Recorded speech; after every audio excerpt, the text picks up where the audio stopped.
What's up, guys? Welcome back to the channel. Thanks for joining us. Today you guys are in for some fun action.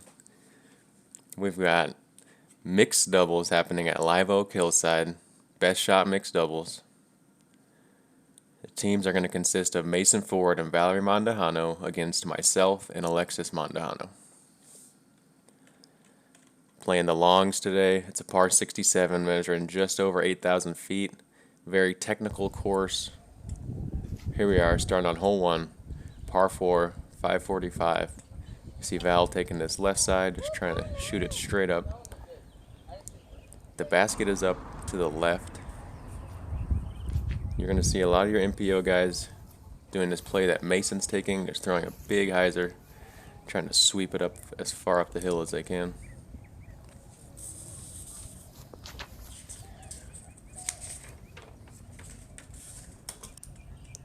Here we got Mason ripping on his Scorpius, one of his 3 that he bags. I thought that was perfect.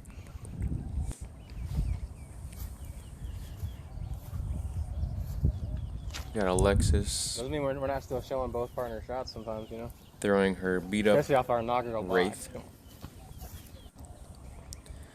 And then myself, I'm grabbing a Gold Line Ballista Pro. My most overstable, my most overstable Ballista Pro, that is, really trying to get it up that hill as far as I can.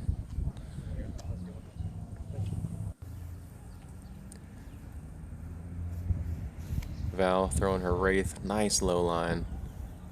If she just got that up like 6 inches, she would have skipped right on up to the basket. Mason gonna be reaching for his Star Coyote. We're gonna be saying that a lot this round, folks. Anyone who knows Mason knows he's very accurate with that disc, and that shot was the exception to the rule, we'll say.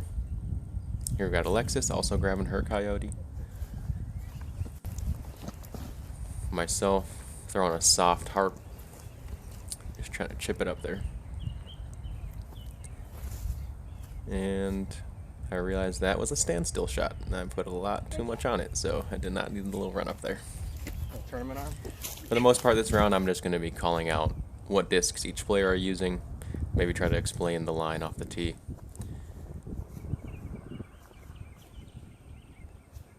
Val giving it a bid with her Nova, just over the top. Yeah, I'm down to putt off each other. Or play opposite first. Alright, here we've got Team Mexican Vanilla looking to take the first stroke on hole 1.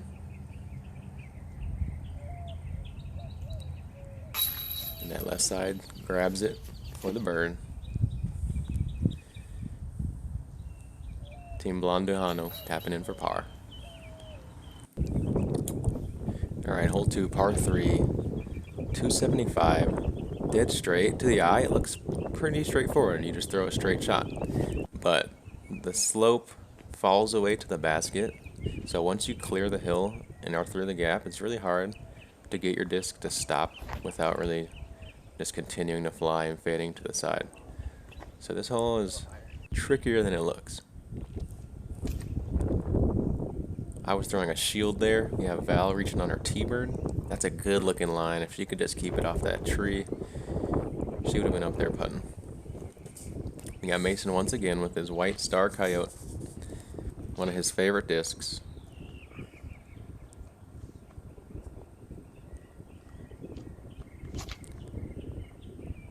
Clean shot right at the basket. I thought this thing was going in. He must have been just below it or just to the left side of it.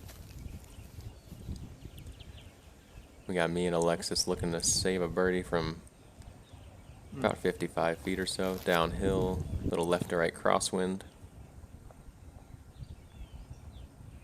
Alright, my partner's close, so can't miss short right. Give it a bid, and so close. Here we got Val coming back for the birdie look from about 40 feet up the hill. She's got a slight right to left headwind, and she uses it well, keeps it up, sticks it. Me and Alexis tap in for par. All tied at 1 down. Hole 3, par 3, just under 270 feet. This hole is very unique, at least to the Central Texas area. We don't have too many of these holes where you're throwing from the base of a hill over the apex of a hill and back down the slope at the end. So it's a really fun shot. Requires you to throw a disc that's just going to push very straight, and you have to have good nose angle control. Valerie threw her Roadrunner off the tee. Here we have Mason grabbing on that white Star Coyote again. He throws a good shot, maybe turns it a little too much, but you'll take a look on this hole from the edge of the circle all day. We've got Alexis also throwing her Roadrunner. As you can see, she just barely gets her nose up too much, and that's what happens on this hole. I've got my Opto Claymore. Just crest the top of that hill, and then it holds left the whole way. I didn't realize it had gotten around the left side of that tree until I saw the video, but I'll take that. Circle's edge, right to left crosswind, just lifts Val's disc a little bit. Here we got Mason, methodical, calculated player. Smooth putt, he sticks it. Alexis cleans up our birdie as well. Good partner birdie.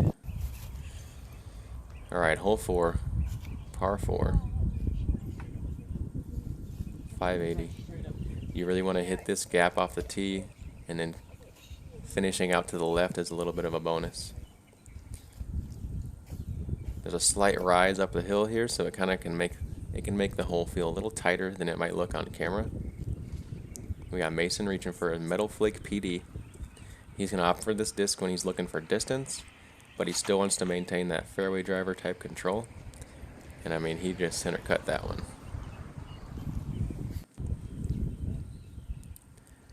Here we've got Alexis. She's grabbing her Shrike, trying to get out and get up to the top of that hill. She just turns it a little much, but like not a bad shot. End of the flight for me? Yeah. Assuming it gets through the gap. Well, if it doesn't, an extra zoom just exposes. Yeah. Then here we've got myself throwing my Opto recoil, my most overstable recoil. I really want to let the disc work for me here. Try to hit it with a baby hyzer and then just let it finish. I'm happy with that throw. It's maybe a little inside, but here we've got Valerie with her MD3. She just gets the nose up a touch, and that crosswind lifts her. Mason trying to figure out which disc, and he chooses the straighter disc because of that right to left crosswind. Normally he would maybe go with his AVR X3 here. Mason with his signature sand attack. Watch out, backstanders. But he's choosing his C-Line P2. No, I just remember there's one time I was on the freaking tee box and the wind. Here we got me and Alexis. We were just about 20 feet to the left of where Mason and Val were. And if you've played this hole, you know on the left side here, there's these little mesquite bushes that can kind of be annoying, and they can kind of stop a run-up. So it's good to get a lot of distance off this tee to where you could just throw a standstill into the pin and not have to run through those guys and chunk your legs up. Here I'm throwing a harp.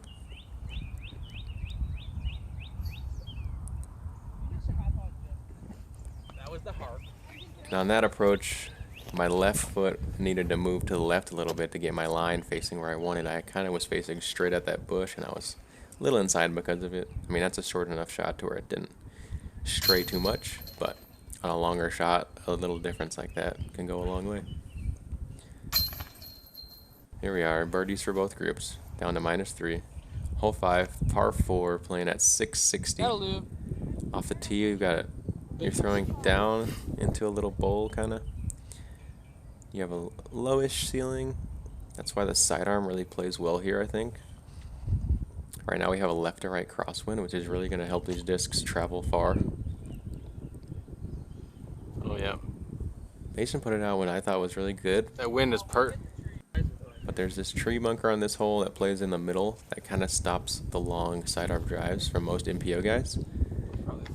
And you almost want to be short on this hole. So it's important to play your placement on a par 4 like this, where off the tee the distance isn't really a premium, but where you throw that next shot is. definitely at a premium. I got my gold line recoil. It's my most understable recoil. And I'm going to use this, try to use this left to right wind to just push this hyzer up far.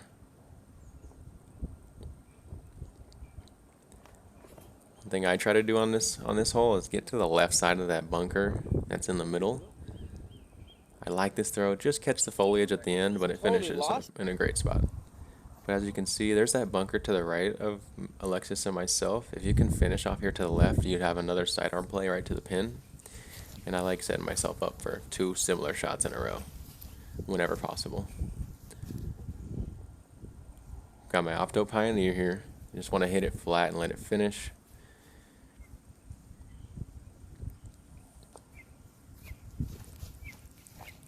Put a little turn on it.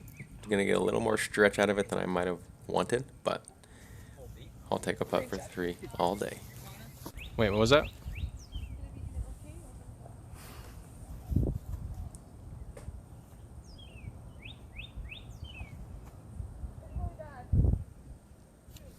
Okay, that was really bad. Just kidding. Yeah, at that one.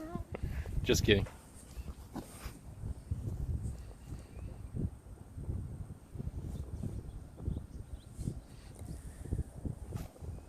I believe that's Mason's Excalibur trying to throw a skip shot, but he just gets the nose up a little bit. Here he is with his Aviar X3. If you've played with Mason, you know that's his money 200 foot in chip approach sidearm shot. Yeah.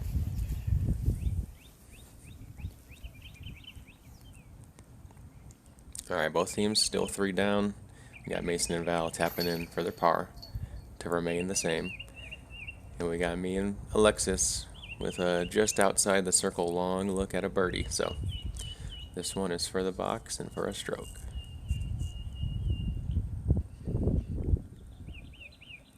A little bit of a headwind keeps Alexis floating. So I'm thinking get it flat and keep it low.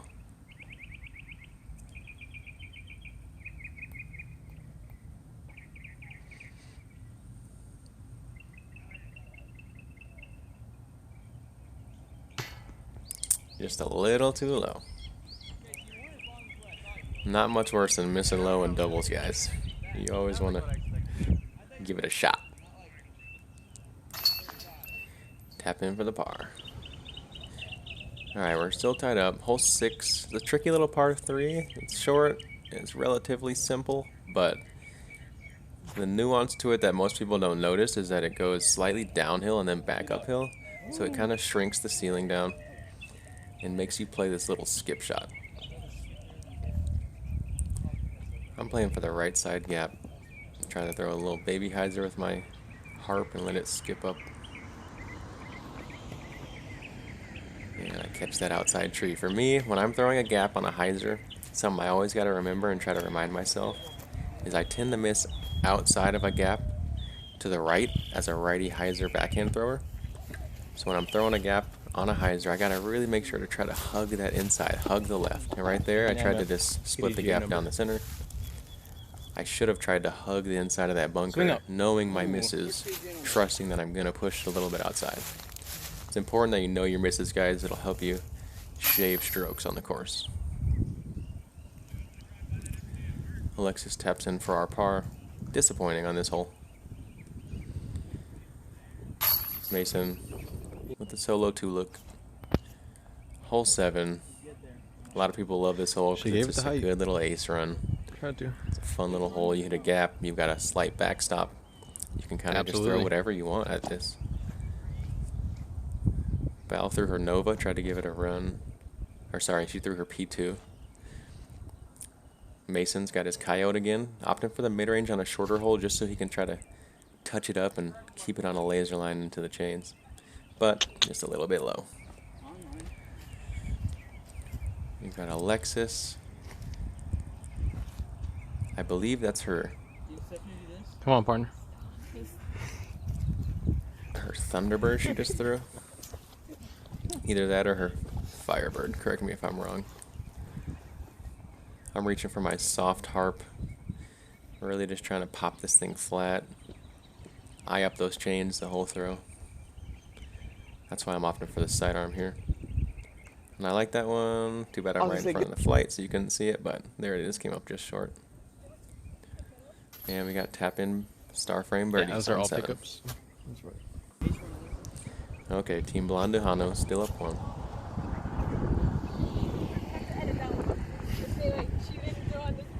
That might be our intro.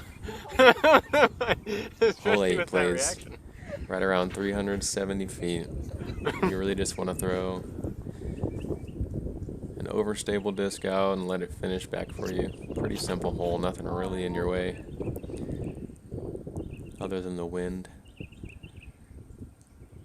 Mason hangs that one wide, and you can see it come back into the edge of the frame. They've got about a 90-footer, and he's thrilled about it.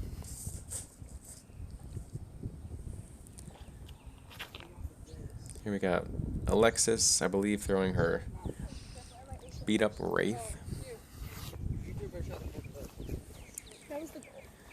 We've got myself throwing my plum-colored Pioneer. This one I'm trying to ace run it. I'm looking for some action. I saw Mason's. I corrected off of his, made sure to put a little more hyzer on mine. Oh, and it landed just behind the basket. That was a close one. From about 85 feet or so, I got Val with a good looking bid. That was a good shape. Not a lot of wobble out of the hand. And we've got Methodical Machine Mason. Can he do it? Clean. Just a little too much hyzer. Alexis hangs that one out a little straight. Pushes it to the right side. So here we are. Looking to tie it back up by grabbing a birdie. On hole 8. Edge of circle. Maybe just outside.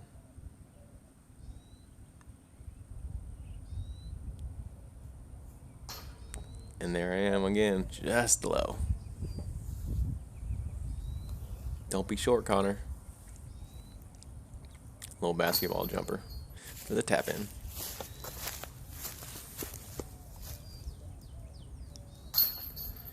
There we are, pars around. Team Blondujano still up 1 on Team Mexican Vanilla. Hole 9, 330 feet. This hole is just a professional sidearm hole. Nothing else about it. Valerie throwing her Tour Series Star Wraith. Make sure you go to the Innova factory store and check them out.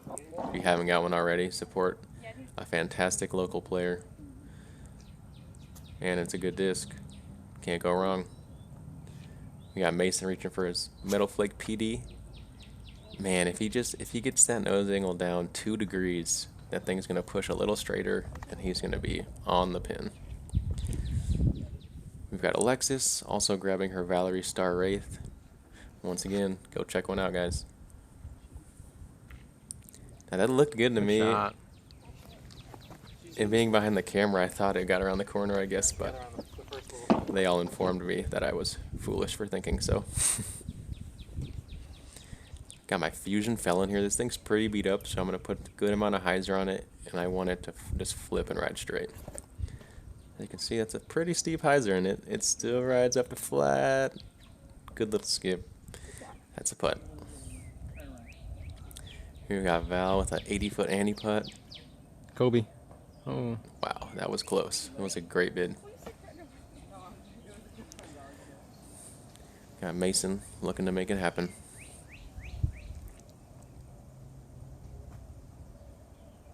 Safe.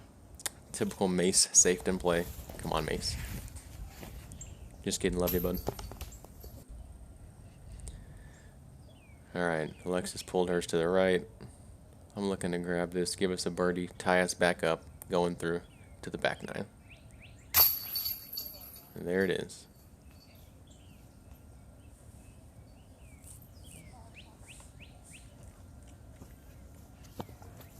Tap in par for Blondujano.